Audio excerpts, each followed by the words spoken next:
Hello guys, welcome back to the another video. और आज की इस वीडियो में हम बात करेंगे Indian young professional scheme visa की।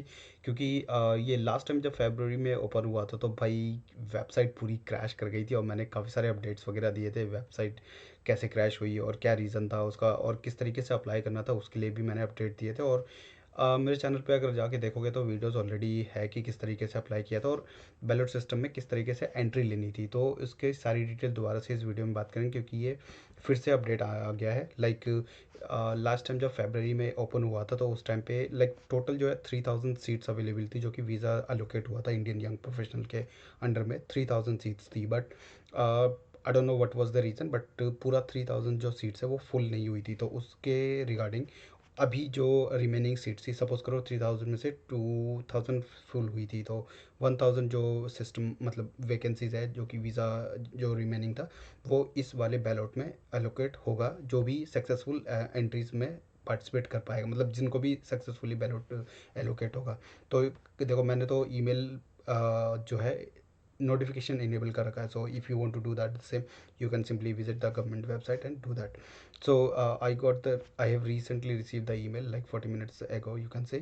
So Indian Young Professional Scheme Visa ballot system.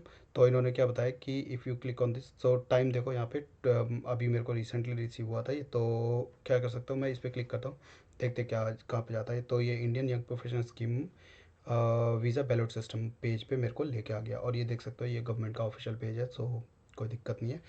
तो इसमें इसमें एक्सप्लेन करेगा कि किस तरीके से हम लोगों को अप्लाई करना है और क्या प्रोसेस है, एलिजिबिलिटी क्राइटेरिया क्या है, कितना फ़ीस का चार्जेस होगा और कितना अमाउंट हमें सेविंग्स में रखना है। क्योंकि आपको पता है कि हर उसमें वीज़ा एप्लीकेशन में हम लोगों को अमाउंट दिखाना पड़ता है। लाइक स्टूडेंट वीज़ा पे कुछ अमाउंट दिखाना पड़ता है और अदर वीज़ा का मुझे पता नहीं है, तो स्टूडेंट वीज़ा का तो पता ही है। तो चलो स्टार्ट करते हैं इसको कि you need to enter the ballot if you want to apply for the visa for the Indian young professional scheme visa. तो इसमें ये सिर्फ और सिर्फ इंडियन यंग प्रोफेशनल के लिए ही होगा, मतलब इंडियन सिटीजन्स के लिए ही है, जैसे कि नाम भी बता रहा है आपको। और अगर आपकी दूसरी नेशनैलिटी है तो I think youth mobility scheme visa है, उस तरीके का होता है। तो वो भी इस टाइप का ही लॉटरी या बैलेट सिस्टम ही होता है, तो उसमें आप जाके अप्लाई कर सकते हो। बट फिलहाल के लिए इसको देखते हैं। तो next ballot will open at 1:30 IST 25 जुलाई। तो 25 जुलाई को ओपन होगा और 1:30 PM पे स्टार्ट होगा और क्लोज़ कब होगा, 27 जुलाई। तो आई थिंक अगर ये सेम प्रोसेस हुआ लास्ट टाइम की तरह तो वेबसाइट पे रीलोकेट हो रहा था, मतलब रीराउट कर दे रहा था। आप जैसे ही क्लिक कर रहे थे फिर आपका नंबर आ रहा था, आपको क्यू में मतलब सेंड कर दे रहा था, फिर आपको ऑनलाइन ही डिटेल भरनी थी। लाइक कोई ईमेल वगैरह नहीं सेंड करना था मुझे। मतलब लास्ट टाइम सब लोग वीडियो बना के बता रहे थे कि इस तरीके से आपको ईमेल भेजना पड़ेगा फॉर्मेट में, पासपोर्ट नंबर और फिर आपका नेम, लास्ट नेम, इस तरीके से। बट वैसा कोई भी सिस्टम नहीं था, सिर्फ ऑनलाइन आपको लाइक डिटेल्स वगैरह फिल करनी थी। तो ये देखो यहाँ पे क्या, इतने बजे तो ओपन होगा, ठीक है, 25 जुलाई को, और 27 को ख़त्म हो जाएगा। 1:30 PM पे स्टार्ट होगा और ख़त्म भी उसी टाइम पे होगा। तो एंटर करने के लिए क्या करना है आपको, सिंपली इसी पेज पे आपको दिखेगा एंटर बैलेट कर सिस्टम नाउ, ऐसे करके एक बटन था, उस पर क्लिक करना था आपको। तो अपना name, date of birth, passport detail में आपका नंबर आता है और scan copy of the photo of your passport. तो वो ऑलरेडी रेडी रखना, आप उस टाइम पे स्कैन करना या वो सब मत करना। फ़ोन नंबर आपका जो वर्किंग हो और एक ईमेल एड्रेस। तो यही सारी चीज़ें चाहिए बैलेट में एंट्री होने के लिए। So successful entry will be picked at random. तो भाई ये कोई वो नहीं है, किसी भी रैंडम बंदे का सिलेक्शन हो सकता है। You will be send the result by email with in the 2 weeks of the ballot closing. तो क्लोजिंग तो देखो 27 जुलाई को होगा, तो उसके विद इन 2 वीक्स के पकड़ के चलो कि अगर आपको सक्सेसफुल हुआ तब भी आपको ईमेल आ जाएगा और अगर अनसक्सेसफुल हुआ तब भी आपको ईमेल आ जाएगा। So it is free to enter the ballot. Entry के लिए बैलेट में कोई भी फ़ीस नहीं है, कुछ भी आपको पे नहीं करना अनटिल आपका सक्सेसफुल नहीं हो जाता। और तो भाई जिसको भी ट्राई करना है कर ही लेना, क्योंकि ना तो पैसा लग रहा है कुछ, एंट्री के लिए तो पैसा नहीं लग रहा है। जब आपका सक्सेसफुल होगा तब आपको वीज़ा एप्लीकेशन या अदर चार्जेस पे करने हैं।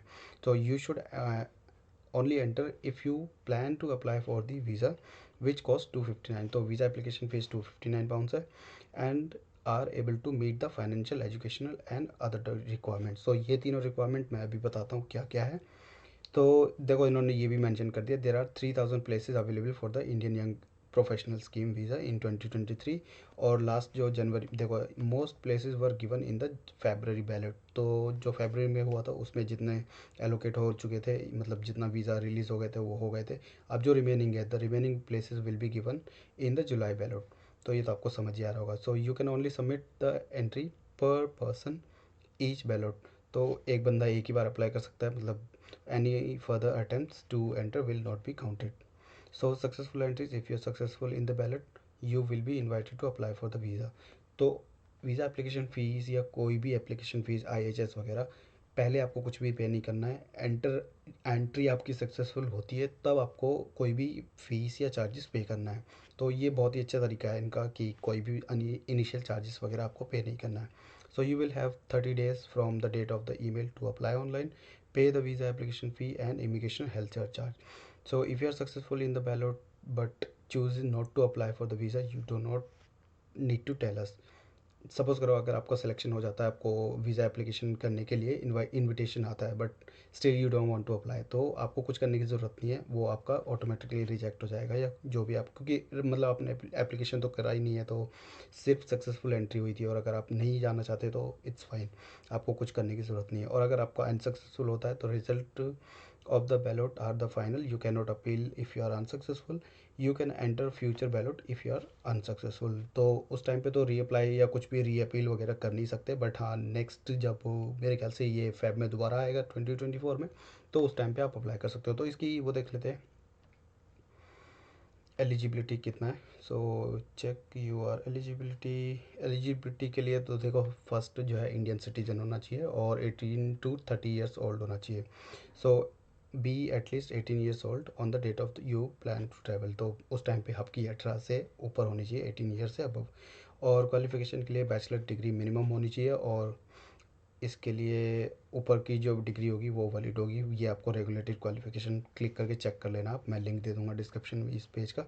और आपके अकाउंट में 2500 और 2530, मतलब 2530 पाउंड सेविंग्स अकाउंट में होने चाहिए सपोर्ट करने के लिए आपको। तो बहुत ही अच्छी वीज़ा कैटेगरी है भाई ये। अगर जिसका वैलिड सिस्टम में आ जाता है तो भाई ऑलमोस्ट लाइक, अभी तो वीज़ा और हेल्थ सरचार्ज वगैरह बढ़ेगा तो दैट इज़ फाइन, बट अगर आपका इसमें सिलेक्शन हो जाता है तो भाई बहुत बढ़िया अपॉर्चुनिटी होगी। 2 साल आप यूके में एक्सपीरियंस भी ले सकते हो, काम भी कर सकते हो, और सेंजन कंट्रीज़ वगैरह घूमना है तो वो भी कर सकते हो, मतलब मेरे पॉइंट ऑफ व्यू से। So do not have any children under as of 18। अब 18 ईयर से कम का आपके साथ कोई डिपेंडेंट या चिल्ड्रन नहीं होना चाहिए विद यू, और who are financial responsible for. तो ये देख लो, ये वाली डिफ़िकल्टीज है। जिसका अगर बच्चा है वो 18 से कम है तो वो मेरे ख्याल से एलिजिबल नहीं है।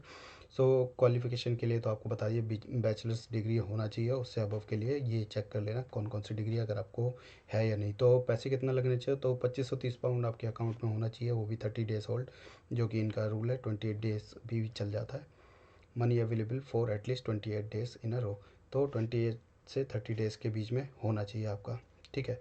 तो यही था, जिस दिन ये लाइव होगा तो उस दिन भी मैं आपको अपडेट दे दूंगा। इंस्टा पे अगर फॉलो नहीं किया तो मुझे इंस्टा पे फॉलो कर लेना। बाकी कैसे अप्लाई करना है उस दिन अगेन एक वीडियो बना के मैं अप्लाई करते करते भी बता दूंगा। वैसे मैंने ऑलरेडी वीडियो बना रखा है, last video, for the reference purpose check कर सकते हो। तो आज की वीडियो के लिए इतना ही, मिलता है किसी वीडियो में, तब तक ले बाय बाय।